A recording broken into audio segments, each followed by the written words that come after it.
Hello and welcome to the second webinar for Understanding the Needs of Individuals with PMLD. Today we're going to cover Learning Outcome 3 and 4, which is based on communication. Sometimes my microphone does make funny noises. I will try to avoid this, but I do apologise if you do get some feedback from my mic. So I have sent you some information which you should have by now, either via email or in the post. There should be your reading material that has some communication elements in it, a booklet on understanding non-verbal communication. You should have a reference page with elements of different types of communication. So for instance, Dave Hewitt talks about the importance of touch with people with PMLD. That is on your reference page. And then you should have a handout with lots of widget symbols. One will have widget symbols with no words, and you will also have the answer page with widget symbols and words underneath. So only look at the answers once you've completed the activity. So for Learning Outcome 3 at level 2, 3.1, you've got to describe 2 methods of communication. And for level 3, you've got to evaluate 2 different forms of communication. What this means is you've got to write about what the communication is, say what the advantages are, the disadvantages, and then form your own opinion of that method of communication. So we're going to look, communication for me is fundamental. If we get communication right, we will get other things right for people with PMLD. But imagine how it must feel you're unable to communicate in a conventional sense. Maybe you want a drink and you can't tell someone that you want a hot drink. You want tea but not water. Imagine if that happens all the time to you, how frustrating it must be. So it's vital that we get communication right from the outset. When we look at communication, expressive communication, and you don't need to write about this is just more for your information so that you know when you're supporting the development of communication what level a person might be at. There's 4 different levels of communication, expressive communication. First is the pre-intentional. That's the sort of reflexes we have that we're born with, if you like. So if you look at newborn baby that might respond to bright lights or make a sudden jerk when there's a loud noise, they are reflexes that we can't do much about. Our body responds to them. So we're not doing it intentionally, we're unaware that we're doing it. We can't stop those reflexes. Then we get on to intentional communication. Now when you look at young children, this might be that they intentionally want your attention. So they may make a noise, they may scream, they could throw something, drop something, laugh. These are all, this is with intent. They're doing it with intent because they want your attention to be able to communicate with you. This is before language. So it could be vocalizations and that sort of thing. Then we look at symbolic communication. Now this can be through symbol objects. So they may come up to you with a cup to say they want a drink. So they recognize that a symbol is communicating something to you.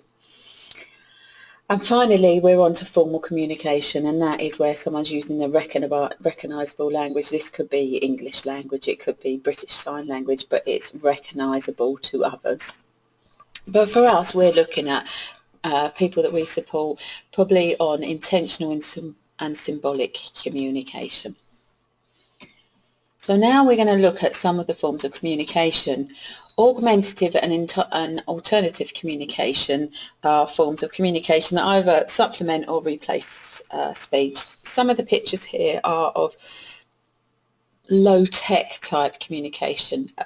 You've probably seen a Big Mac switch or even used a Big Mac switch. That can be where you record someone's voice and a person can press the switch and it will respond. It is quite low tech and you can't put lots of information on it, so you may use it in a sensory story to deliver one of the sensory story lines, that sort of thing. Many of these low tech items, voice output communicator type systems, rely on some pictorial form. So here you've got some symbols it could be widget or bliss or something. Now, the problem with that for people with PMLD is that it relies on a person having the cognitive ability to understand what that symbol picture represents. Now, as I said to you earlier, I've given you 2 handouts, one with all widget sheets on, widget symbols on with no words. In a second, I'd like you to take that widget sheet and try and work out what I'm trying to tell you. There is a couple of sentences on there about communication, and to see if you can work out what is being said. But before that, also I've given you another handout which talks about abstract and concrete communication. So at the top it's got concrete communication, and then underneath it's got non-verbal communication, eye contact, body language, and it moves all the way down to abstract communication, which is more on British Sign Language, Braille, and all of those things at the other end of the spectrum.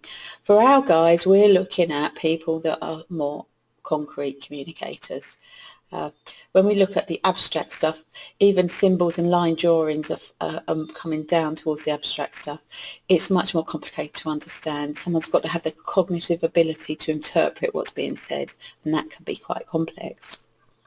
So now you go away and have a look at that worksheet and see if you can work out what any of those widget symbols mean. And then come back to me and we'll talk some more about different methods of communication. So stop the webinar now and then come back to me in a minute. Okay? Hi, welcome back. How did you find that? I've given that out to many people over the last few years, and not one person has even been able to identify 50% of the symbols. Now, this shows how abstract symbols can be. I've been an EV and also done many observations of lessons over some years now, and I've witnessed lots of resources being presented, people with learning disabilities and some with profound learning disabilities, with this type of widget symbols on for replacing every single word. Now imagine what it's like if you can't read the words and you don't even understand the context of what's been trying to be represented, how challenging that must be. You found it really difficult to interpret those symbols. Imagine what it would be like for a person who couldn't even identify what the symbols represented. Also, sometimes people, when they replace the symbols with words or the words with symbols, they use it in the wrong context. So, for example, in a recipe I've seen where it says pipe cream, they've actually got a picture of a pipe, a metal pipe, as opposed to a piping bag and someone piping cream. So it's totally misrepresenting the concept of the idea and therefore irrelevant. So in your communication references, Thurman et al. Talks about the importance of using symbols appropriately. There's no point just putting a whole page of symbols up because it means nothing. It means nothing to your eye. It's going to mean nothing to anyone else. So it's irrelevant and not accessible. But there are times when symbols can work. So if you were labelling, for instance, in a kitchen, a cupboard with pictures of plates, that might work, or knives and forks, things like that. So they have their place. I'm not saying you can't use them. They do have their place. Okay, I'm going to quickly go through some of these on this list, and you've also got more information, as I said, in your communication booklet. Right, so objects of reference. When we look at objects of reference, we're using physical objects. So they're more concrete because the person can see, touch, feel this object, and this object would represent what is about to happen. So you might present the person with a cup to indicate that it's drink time. In order to do that, you've got to present the cup and then immediately follow with the activity. And the cup has to be presented every time before the activity. It has to be consistent. It has to be the same object. Otherwise, it becomes meaningless if you're presenting different things at different times, or if you're presenting the cup and then not giving someone a drink for 15 minutes. It's hard for that person to relate that that cup means a drink. An activity I sometimes do with people is blindfold them and give them some objects of reference, because often as we've already established in the last webinar, that people with PMLD may have a visual impairment.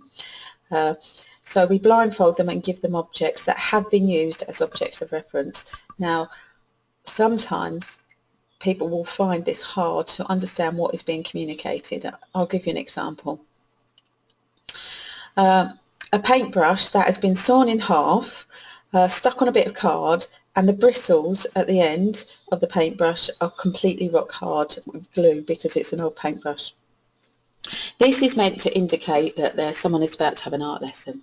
The challenge is, for a person, is the paintbrush is much smaller than it should be because it's been cut in half. It's also been glued onto a piece of card, and the brush doesn't feel like a brush, it's rock hard. So therefore, when you're feeling it, it's hard to visualise, if you like, that this might represent an art activity. Another one that has been used is a plastic toy toast, bread if you like, out of a toaster. So it was a children's toy. This has been used to represent breakfast. The problem with this is this piece of plastic doesn't smell like toast, doesn't taste like toast, and it doesn't feel like toast. So it's very hard for a person to understand that this concept would relate to breakfast time, for example. I'll give you an example of somewhere where it works really well. A learner in a college found it really difficult when the fire alarm went off, a fire drill, would refuse to leave the building because they didn't want to.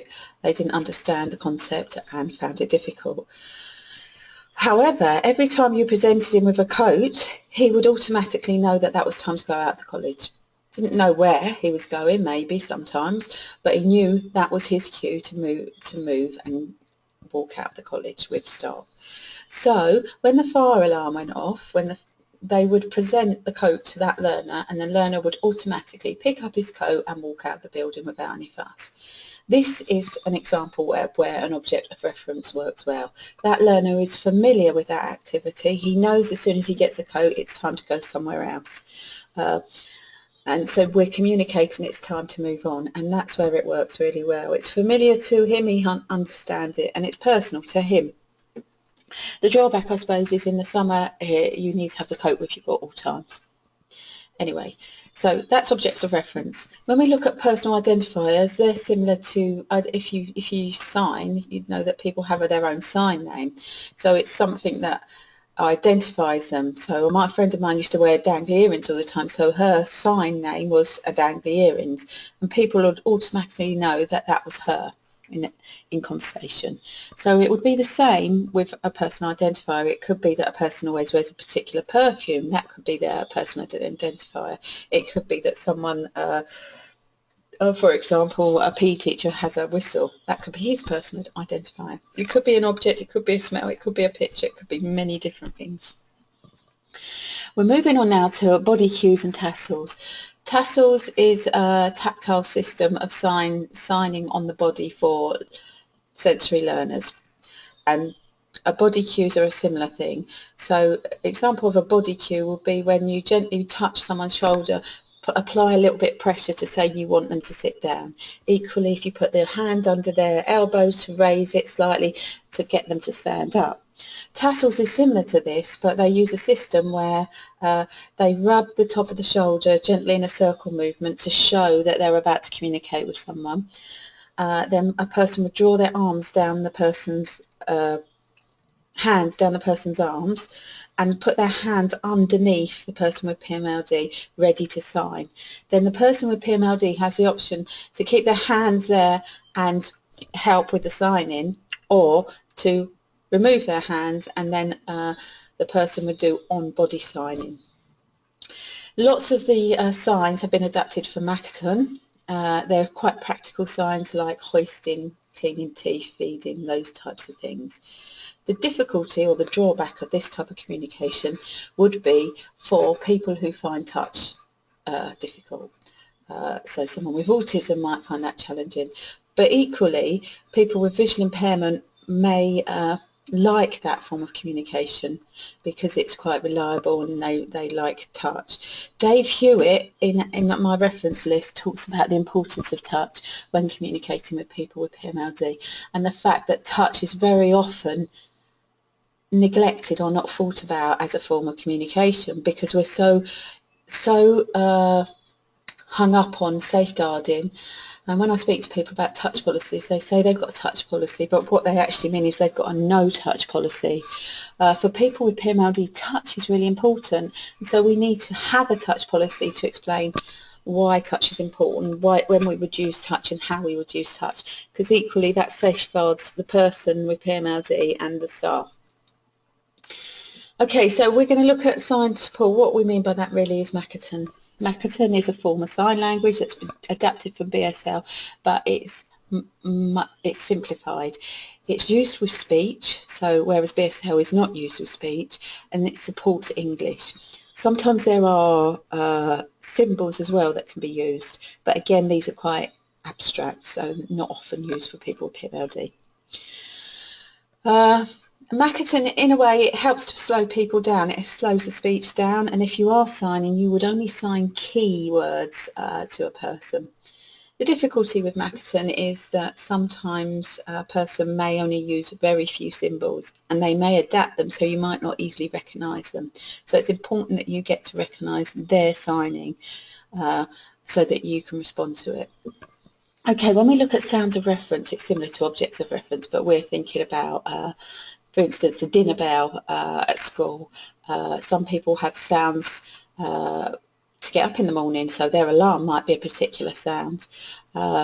Sessions at college or school could be sounds of the start of the session, sound at the end of the session, sound of when the transport's coming to pick them up. Those sorts of things could communicate different things to a person. Equally, smell is really important. Think of smell, a memory of smell that you had as a child. What smells do you remember, and what memory does that evoke? My daughter always remembers the smell of cakes at my work. She used to call it cake work, because when she was small she used to come to work with me and go to the creche, but often she could smell cakes being made, and that's what she would call it. So the thing with smell is that it goes straight to the brain. It hasn't got to go through lots of different nerve endings, so it doesn't get distorted. So smell can be quite important to use when working with people with PMLD. Photographs and symbols, we've already talked about them a little bit, symbols, but photographs are a bit more concrete because they normally represent exactly what you're trying to say. So normally they're representing people. So it might be a picture of mum. Mum's coming to visit and this is mum. It's a bit more concrete than a symbol. But you have to make sure you choose the right type of picture, that's not too much information in the picture, and that it's clear. Okay, technology is also another method of communication you might choose. Eye gaze particularly is quite useful, but the problem with eye gaze is it requires training, both for the people using it and the staff. It also needs to be readily available.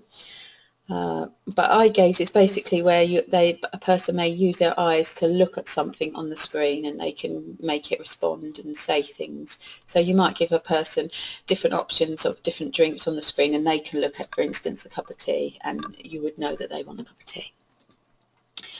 Structure of the session helps communicate. We've already said to start the session you might have different music to the end of the session. Those types of things are really important. Being consistent with home, day service, respite, all of those, school, all of those sorts of consistency helps for communication. Communication passports are another form that can be quite effective. They come in many guises now. Often people now have them on their iPads, so they may have short video clips. This is what I look like when I'm happy, this is what I look like when I'm sad.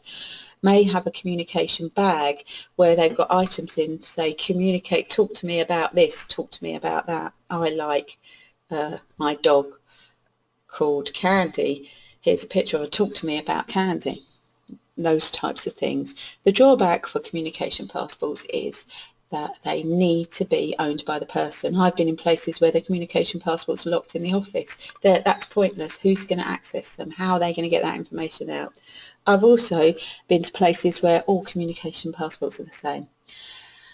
That can't be right because each person is individual and they will have their individual unique ways of communicating. Therefore, they cannot be the same. They have to be different. So communication passports are relying on the people filling them in, putting as much information as possible and updating them. It's pointless doing it once and then just leaving it. It has to have more information on it than that. And finally, intensive interaction.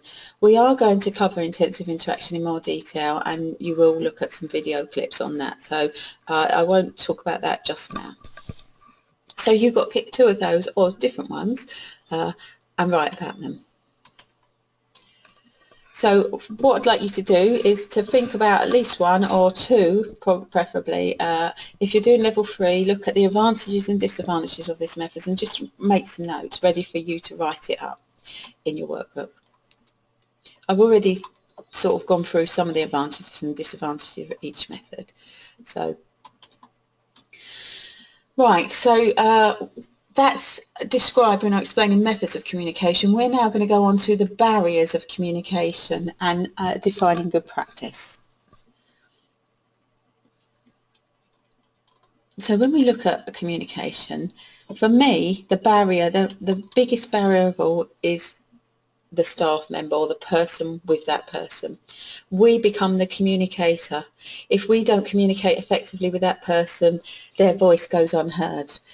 There's been some research, Jean Ware has written a book, Creating a Responsive Environment, but she says that although people with PMLD are with staff really 24/7, on average they have as little as 10% and some even lower, 2% of time where they actually engage with a person with PMLD. So there's huge amounts of the day where engagement isn't taking place. Equally, she says that because they both do less and receive fewer responses, their signals are less predictive, and then we find it difficult to interpret them.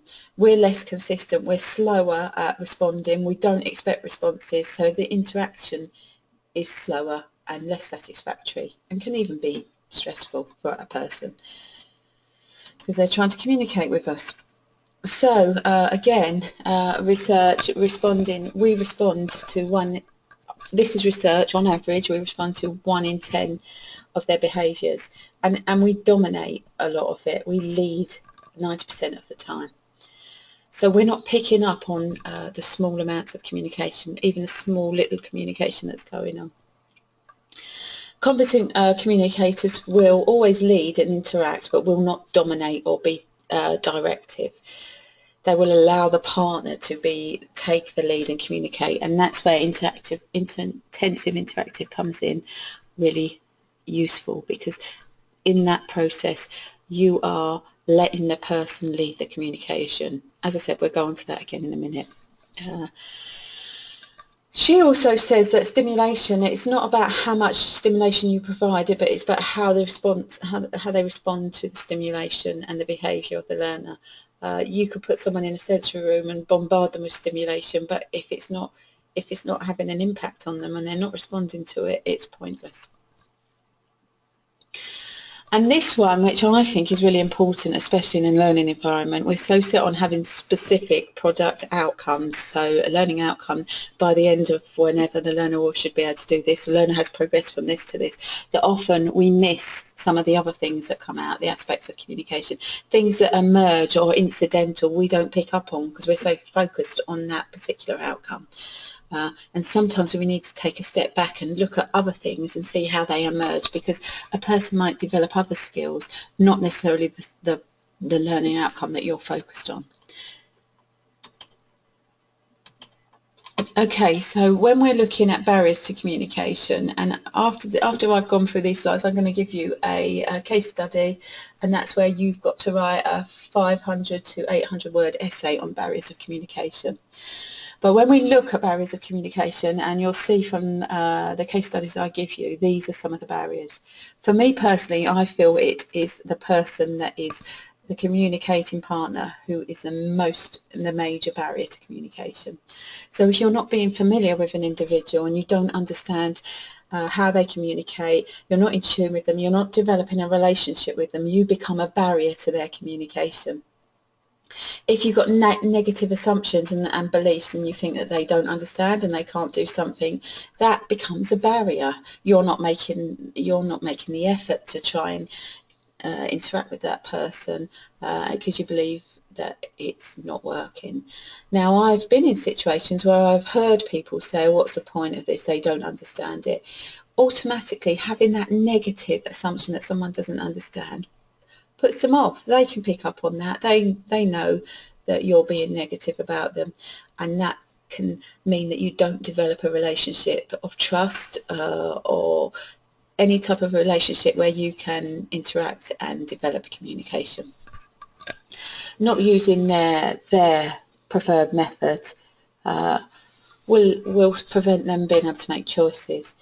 Also, not giving verbal step-by-step instructions. So giving them too much information all at once, not allowing time to process that information before they can move on to respond to what the information is you've given them. If you don't allow time for response and then you give them another set of instructions, it becomes overwhelming and people become overloaded. So giving clear, simple instructions is really important. Not allowing lots of processing time, as I've already said. If you don't give them enough time to process what is being said, they haven't then got enough time to respond to it. Not having a person-centered approach. And finally, not being within arm's reach of a person. It's really important that you're very close to a person. It can be quite intense working with people with PMLD, but you need to be near a person to be able to pick up on those small attempts at communication. If you're across the room, you'll miss any small attempt at communication, and that's where, when we look at the responses, the research has shown that we can respond to only 1 in 10 attempts at communication, because we sometimes miss or don't even understand that that is some type of communication. So they are all barriers to communication. When we write this essay, at the end we need to write a little bit about the impact of what happens if there's not communication. So obviously people become not seen and not heard. Their choices and preferences are disregarded. Sometimes and they can't build on existing communication skills. They aren't able to develop them further. And if communication is limited, they may lose some of their skills of communicating. They may just give up. They may resort to exotic communication, or otherwise known as challenging behaviour, because they know that is the way to get a response. And obviously it can range from insignificant to catastrophic. If we're not communicating with a person, they become isolated, withdrawn. Obviously their mental health and well-being is really important to consider in all of this, and communication helps to keep us well and not have an impact on our mental ill health. When we look at it, the opposite of this, if we make our communication accessible, responsive and effective, the individual's life becomes enriched. They have more control over what happens to them. I think what this is important, they feel listened, appreciated and valued, and it helps them to develop confidence and positive self-esteem. Therefore, we enrich the relationships around them, and it helps staff as well because they have greater job satisfaction. So AC 4.1 is talking about good practice, and these are some of the things. You only need to write about 2 you might want to write about. Obviously we need to be willing to listen to a person. We need to give them time and space to be able to use their communication skills, and we need to be patient. We need to have the desire to support an individual. Sometimes people can be, if they're impatient, and I've been in places where you clearly see that the person doesn't want to be there. If they don't want to be there, that again, that will rub off on the person with PMLD. They will pick up on those cues. And you'll see all of that in the case studies. These are true case studies that I sent you that did happen. And you can see there that some of those staff don't have the desire to support an individual. Good eye contact is really important. You've got to be able to not only give good eye contact, but maintain it as well. You've got to be comfortable with facial expressions, being very expressive, and not be self-conscious. I think it's important to be able to be comfortable with being tactile, because often people may touch you to be able to communicate. These two things are really important: responsiveness and observant. Responding to every small amount of communication, responding to a smile, to a blink of the eye, all of those sorts of things. But so that means you, to be able to respond to that, you've got to be observant. You've got to pick up those small cues of communication. I think it's Grove et al. Where she talks about the importance of picking up on any form of communication and responding to it, because the more we do that, the more likely a person is going to become engaged and make more attempts to communicate. I think it stands to reason to be that we need to be relaxed. Ability to sign helps, but obviously if you can't, then it's not necessity, but it helps because, again, it slows your speech down, it makes you more expressive, all of those sorts of things. And I think I've already said that you have to engage at the individual's level, and you have to be aware of their communication needs. You have to make communication effective. The power of the communication partner is that they should be able to modify the environment, a communication environment. So if it's a noisy environment, you need to take the person away to a quieter environment, for example. You need to modify your own communication to ensure that you're working at their level. You need to identify their unique repertoire. So it's about knowing how they communicate, and for example, how they communicate pain, how they communicate like, dislike, all of those sorts of things really have an impact. I think we've always said moderate the environment, but knowing different factors that affect communication. So pain could affect communication, overstimulation might affect communication, all those different things could affect communication, and as a good communication partner we need to be aware of them. Finally, I think being able to interpret non-verbal communication is a given. You really need to understand non-verbal communication. You need to be familiar with the person you're supporting and know that even the slightest eye blink or turn of the head might mean something, and understand and interpret that. And if we are the power of communication, the partners should model good practice. They should be able to celebrate success, which would encourage more communication, and equally challenge poor practice. This can be quite hard to do if you're working within a staff team, but you do need to be able to challenge good practice. Poor practice, not challenge good practice. Praise good practice and challenge poor practice in a constructive way to stop it happening. Right, so you've got in your pack 3 case studies. What I'd like you to do is read the case studies and make some notes on methods of communication. What method of communication did that person use? Effective and non-effective communication, and what were the barriers? So we're looking at the barriers to communication. When we look at effective communication, we're looking at what was done good, what was done correctly, and what was not done correctly. So you could use what was done correctly as AC 4.1, where it talks about identifying good practice. You could use examples for that. And then we're going to write about the barriers. It's a 500 to 800 word essay. So you need to give an introduction and conclusion. You also need to talk about the impact that poor barriers of communication has on that person. But remember that you don't have to use a case study when you're writing up your essay. You could use your own experience of people that you've worked with as well. So the case studies are there for you to work through. If you want to write about the case studies in your essay, that's great. If you want to use your own examples, please do that as well. Okay, we're nearly finished. We're just going to do a little bit on intensive interaction. So when we look at intensive interaction, we're going to talk about intensive interaction because you might want to talk about that in your AC 3.1, given when you talk about method of communication. But for this criteria, AC 4.2, you've either got to describe the different elements of the fundamentals of communication or explain the different elements. Now we're going to go through what intensive interaction is. I have tried in the past to watch the YouTube clip here in my webinar so you can see it, but it just makes a terrible noise. So what I'd like you to do is to stop the webinar, type in this link into Google, and to then watch the clip. I think it's about 7 minutes long, and it's Dave Hewitt explaining what intensive interaction is and why it's important. So I'm going to give you a few minutes to do that and then come back to me. Welcome back. I hope you found that interesting.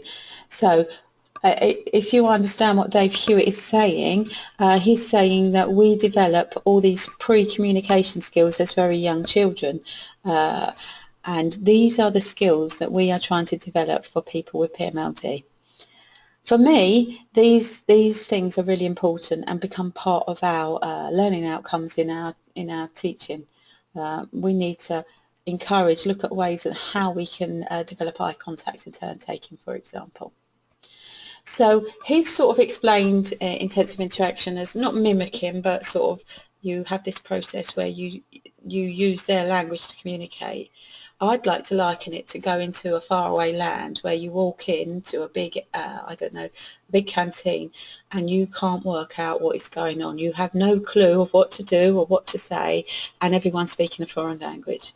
But all of a sudden you notice someone in the corner of the room speaking your language. You're automatically drawn to that person because you know they're going to help you make sense of the world. And if you like, intensive interaction is a bit like that. It helps that person make sense of the world. We're not acting as complicated adults.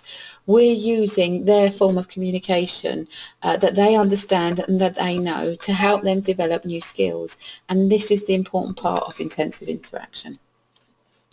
There's lots of YouTube clips on intensive interaction, and it's worth watching some of them. But as I said, as Dave Hewitt has already said, these are the types of things that we are going to help a person communicate, that will help a person communicate. Enjoy being with others. If we're unable to be with another person, we're unable to communicate. Intensive interaction will also help with concentration and attention spans. It will help us to learn sequencings of activities, turn taking, for instance, and sharing personal space.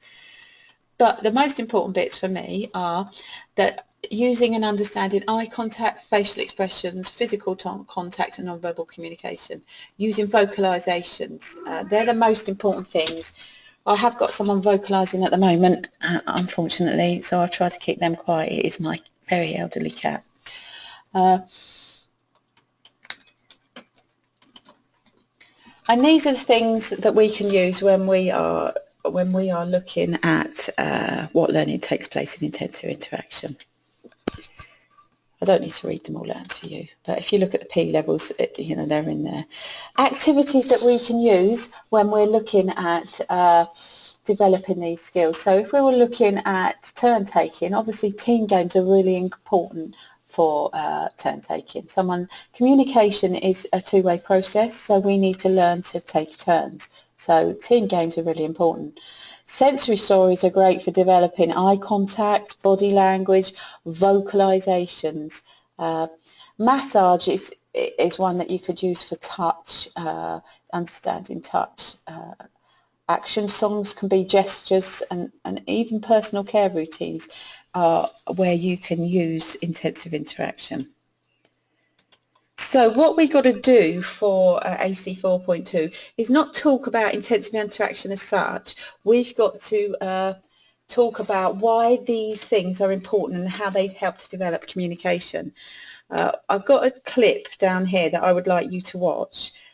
So write this down and go into YouTube. It's two baby twins communicating with each other, but they're not communicating using words.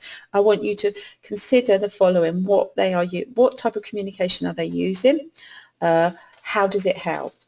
Because what we've got to do in AC 4.2 is write down, and it is really straightforward. People sometimes get a bit hung up on this one.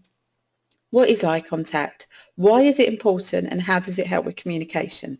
So you might, for example, say eye contact is when you look at someone you give them eye contact to tell them you're listening and you're ready to communicate with them. You're responding to their interaction. Vocalization is a way of making different noises, and different noises have different meanings. So it's important for someone working with a person with PMLD to understand these vocalizations and respond to them. And then you might give an example of how you might develop vocalization. So you might have a music session or singing to encourage someone to vocalize. Enjoying the presence of others sounds quite straightforward. It really is. As I said earlier, communication is a two-way interaction, and unless someone can interact with another person, enjoy or be in the presence of another person, then communication is hard to take place. Now, any activity could be used for this. You could do parachute games, it could be just a story, it could be just sitting listening to music together, it could be using intensive interaction to encourage a person to interact and engage with another member and anybody else. So watch the clip, and then you are going to write in your book, I think you've got one more, you've got gestures, vocalization, enjoying the presence, eye contact, and facial expressions is the other one you have to write about. Facial expressions give us clues about how people are feeling. So give an example of a facial expression someone might pull and what that means. I think that's it. We come to the end. So do contact me if you need any more information or you're not clear about what you need to write about, and I can go through it with you. In the meantime, happy writing, and thank you for listening, and hopefully you'll join me on the next webinar. Thanks very much. Bye.